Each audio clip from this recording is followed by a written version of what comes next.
حضرات محترم، جدہ کا ایئرپورٹ تھا اور دو مسافر حج سے واپسی پر وہاں پہ بیٹھے ہوئے تھے۔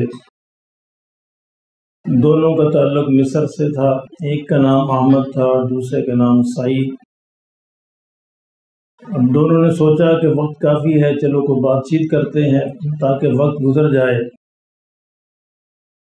احمد نے سعید سے کہا کہ میں ایک صحافی ہوں، اسی نے بعد میں یہ سٹوری لکھی، اور میں اس دفعہ 10واں حج کر رہا ہوں الحمدللہ۔ اور سعید سے اس نے پوچھا کہ تمہارا کون سا حج ہے؟ سعید نے کہا کہ بھائی میرا تو پہلا ہی حج ہے اور شاید آخری بھی ہو، میں تو اتنی ہمت نہیں رکھتا۔ تو اس نے کہا کہ تم کس طرح حج پر آئے؟ سعید نے کہا کہ یہ تو ایک لمبی کہانی ہے، چلو خیر وقت ہے تو ہم بات کر لیتے ہیں۔ اب سعید نے اپنی بات شروع کی۔ اس نے کہا کہ میں ایک ہسپتال میں میل نرس کے طور پر کام کر رہا ہوں۔ 30 برس گزر گئے، میری بڑی خواہش تھی کہ میں حج کروں، تھوڑے تھوڑے پیسے جمع کرتا رہا، حتیٰ کہ 30 برس میں آ کر وہ مطلوبہ رقم جو ہے وہ جمع ہوئی، اور میں نے ارادہ کیا کہ چلو حج کرتے ہیں۔ کہتے میں جس وارڈ کے اندر کام کر رہا تھا تو وہاں پہ ایک بچہ آیا جس کا ایکسیڈنٹ ہوا تھا، 10-12 برس کا بچہ تھا۔ ایکسیڈنٹ بہت برا ہوا تھا، بہت سارے فریکچر ہو گئے، بہت بری حالت تھی اس کی۔ تو 6 مہینے میں وہ اس قابل ہوا کہ تھوڑا سا اپنے پاؤں پہ کھڑا ہو سکے، لیکن اس کو بھی مزید وقت درکار تھا پوری طرح چلنے میں اور صحت یاب ہونے میں۔ لیکن اس کے ماں باپ کے اندر اتنی وسعت نہیں تھی، اتنی ہمت نہیں تھی مالی طور پر کہ وہ مزید علاج جاری رکھ سکتے۔ میں ان کی جو تھوڑی بہت مدد کرتا رہا۔ کہتے جس دن میں نے یہ پروگرام بنایا کہ میں حج پہ چلتا ہوں، اور میں نے اپنے ہسپتال کو چھٹی کی درخواست دی، اور جو 30 برس کے جو پیسے میں جمع کر رہا تھا اپنے ہسپتال کے اکاؤنٹس آفس کے اندر ہی، وہ سارے پیسے میں نے ان سے نکلوائے۔ یہ پیسے اب مجھے دے دیں، اب مجھے ان کی ضرورت ہے، اور جیب میں ڈالے۔ تو میں نے سوچا کہ اب ذرا واپسی پہ جانے سے پہلے اپنے وارڈ کا چکر بھی لگا۔ کہتے جو میں وارڈ کے اندر پہنچا تو وہ خاتون جس کا وہ بیٹا تھا وہ دوڑی ہوئی میرے پاس آئی، اور اس نے کہا کہ سعید آج ہم ہسپتال سے جو ہے نا رخصت ہو رہے ہیں۔ تو میں نے کہا کہ رخصت ہو رہے، تمہیں تو بھی بڑی ضرورت ہے، ابھی مزید تمہیں چند ماہ لگیں گے، تمہارے بیٹے کو ہم نے اتنی محنت سے اس کو اس قابل کیا ہے۔ اس نے کہا کہ نہیں، ہسپتال والوں نے ہمیں فارغ کر دیا ہے، اور وہ کہتے ہیں اگر تم اگلے 6 مہینے کے پیسے جمع نہیں کرواؤ گی تو ہم تمہیں نہیں رکھ سکتے۔ یہ کوئی پرائیویٹ ہسپتال ہے، کوئی خیراتی ادارہ تھوڑا ہے، اس لیے ہم مجبور ہیں، اس لیے ہم آج چلے جائیں گے۔ میں نے کہا آپ سے مل لوں۔ سعید کہتے ہیں کہ مجھے بڑا افسوس ہوا، اور میں نے ہسپتال کے جو ایڈمنسٹریٹر تھا اس کے پاس پہنچا، اور میں نے اسے کہا کہ ان بیچاروں کو اتنی صحت ہو گئی ہے، ابھی چند مہینے اور ہیں، آپ رکھ لیجئے۔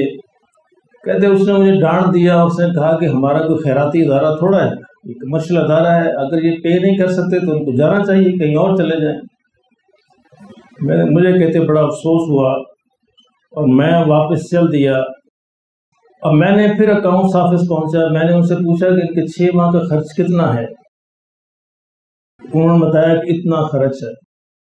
سعید کہتے ہیں کہ وہ وہی رقم تھی جو میری جیب کے اندر موجود تھی، جو میں نے 30 برس جمع کی تھی۔ کہتے میں چلا، پھر ہسپتال کے گیٹ پر پہنچا، پھر میرے آنکھوں کے سامنے وہ بچہ آ گیا، پھر میں واپس آیا، اور پھر حج میرے سامنے آ گیا، پھر میں واپس گیٹ تک پہنچا، اور پھر میں واپس آیا کہ بچہ میرے سامنے آ گیا۔ آخر میں نے فیصلہ کیا کہ مجھے وہ 30 برس کی رقم اس بچے کو دے دینی چاہیے۔ کہتے میں اکاؤنٹس آفس پہنچا، اور میں نے وہ 30 برس کی جو رقم جمع کی ہوئی تھی وہ میں نے اکاؤنٹس آفس میں جمع کروائی، اور میں نے کہا یہ ان کا اگلے 6 ماہ کا خرچ ہے، اب آپ ان کو فارغ نہ کریں ہسپتال سے۔ ان کا جی ٹھیک ہے۔ انہوں نے پیسے لیے اور ان کو دوبارہ سے ہسپتال میں داخل کر لیا۔ سعید کہتے ہیں میں بس اپنی نظر نیچی کرتے ہوئے بڑے ہی افسوس کے ساتھ کہ میرا حج رہ گیا، 30 برسوں کی میری محنت تھی، اور میں اپنے گھر چلا گیا۔ رات کو بھی روتا رہا، یا اللہ میں کیا کروں، تو مجھے جانتا ہے کہ میں نے 30 برس بڑی محنت کی ہے لیکن میں حج نہ کر سکا، تو میرے حال پہ رحم فرما۔ کہتے میں رات کو سویا تو میں نے خواب میں دیکھا کہ میں طواف کر رہا ہوں اور لوگ مجھے مبارکباد دے رہے ہیں کہ سعید تیرا حج قبول ہو گیا، کہ سعید تیرا حج قبول ہو گیا۔ تو میں بڑا پریشان ہوا، پریشانی میں اٹھا کہ یا اللہ میں نے تو حج کیا ہی نہیں، لوگ مجھے کہتے ہیں تیرا حج قبول ہو گیا، یہ کیا معاملہ ہے؟ کہتے پھر میں سویا، پھر وہی خواب مجھے آیا کہ سعید تیرا حج قبول ہو گیا۔ خیر کہتے پریشانی میں رات گزری، صبح ہوئی تو مجھے ہسپتال سے فون آیا۔ ہسپتال والوں نے کہا کہ سعید وہ جو ہسپتال کا جو مالک ہے وہ حج پہ جا رہا ہے، اور تمہیں معلوم ہے کہ ہر سال وہ ایک ڈاکٹر کو اور ایک نرس کو ساتھ لے کے جاتا ہے اپنے حفاظت کے لیے، دیکھ بھال کے لیے۔ تو اس دفعہ ہمیں کوئی بندہ نہیں مل سکا، ہم نے تیرا نام ڈالا، تو جلدی سے تیاری کر، ہسپتال کا جو مالک ہے اس کے ساتھ تو نے حج پہ جانا ہے۔ تو میں بڑا خوش ہوا اور میں نے جلدی سے تیاری شروع کر دی۔ 2-4 دنوں میں ہم حج پہ روانہ ہو گئے۔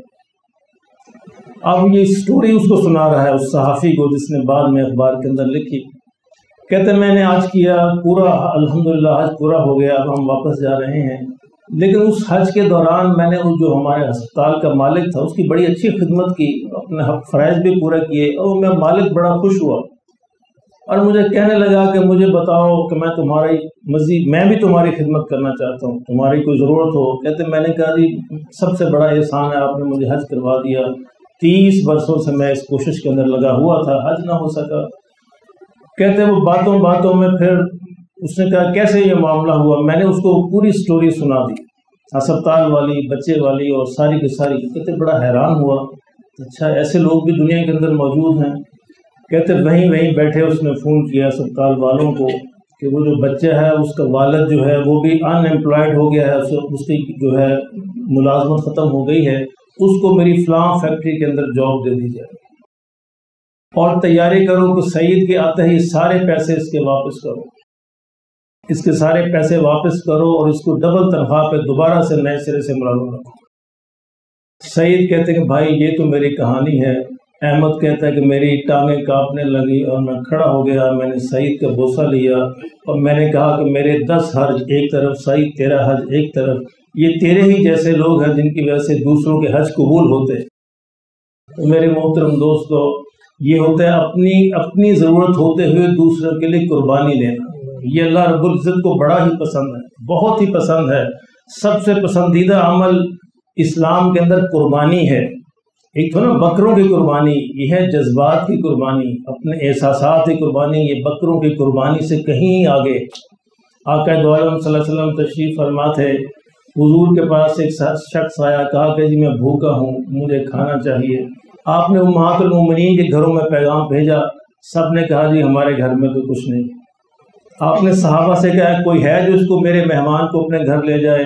ایک صحابی کھڑے ہوئے کہ یا رسول اللہ صلی اللہ علیہ وسلم میں حاضر ہوں، تو ان کو اپنے گھر لے گئے۔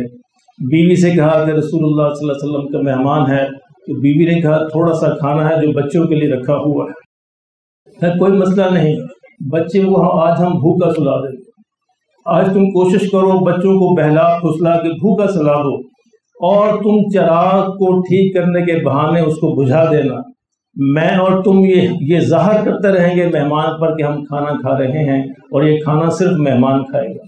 آج ہم بھوکے سوئیں گے، یہ رسول اللہ کا مہمان ہے صلی اللہ علیہ وسلم۔ گھر میں کھانا اتنا ہی تھا، ایسے کیا، بچوں کو بھی بہلا پھسلا کر سلا دیا، اور دونوں میاں بیوی یہ ظاہر کرتے رہے گویا ہم کھانا کھا رہے ہیں، پھر کھا نہیں رہے تھے۔